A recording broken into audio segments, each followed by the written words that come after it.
শুধু একটাই কথা বলতে চাই, আগামীতে আমাদের জাতীয় সংসদ নির্বাচন। আপনারা জানেন 2014 সালের যে জাতীয় সংসদ নির্বাচন হয়েছিল সেখানে বিনা প্রতিদ্বন্দ্বিতা 154 সিট নির্বাচিত হয়েছিলেন আওয়ামী লীগ। তখন কোনো ভোট হয়নি। এর পরবর্তীতে 2018 যে নির্বাচন, সেই নির্বাচনে দিনের ভোট রাতে হয়ে গেছিল।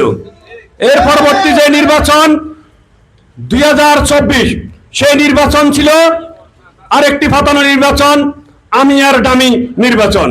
সুতরাং আগামী দিনে যে নির্বাচন, সেই নির্বাচন অনেক কঠিন। যারা যে সকল জনগণ ভোট দিয়ে তাদের প্রতিনিধিকে নির্বাচিত করবে তারাই ক্ষমতা যাবে।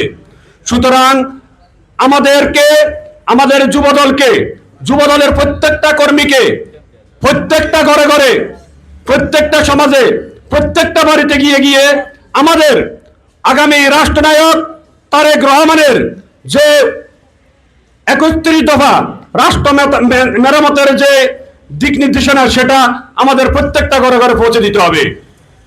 সম্মানিত উপস্থিতি, আপনারা দীর্ঘ 70 বছর কষ্ট করেছেন, জেল জুলুম নির্যাতন আপনারা সহ্য করেছেন। দল আপনাদেরকে, দলের নেতা তারেক রহমান ইতিমধ্যে নির্দেশনা দিয়েছেন, মিছিলের শেষ প্রান্তে যে কর্মীটি ছিল তাকেই দল মূল্যায়ন করবে, কিন্তু তার জন্য আপনাদেরকে ধৈর্য ধরতে হবে। 17 বছর ধৈর্য ধরেছেন, আর 5 বছর ধৈর্য ধরলে কোনো সমস্যা আছে? আপনারা ধৈর্য ধরে দেখেন দল আপনাদেরকে মূল্যায়ন করে কিনা। কিন্তু দলের ভাবমূর্তি নষ্ট হবে, এই সকল কর্মকাণ্ড থেকে আপনাদেরকে বিরত থাকতে হবে।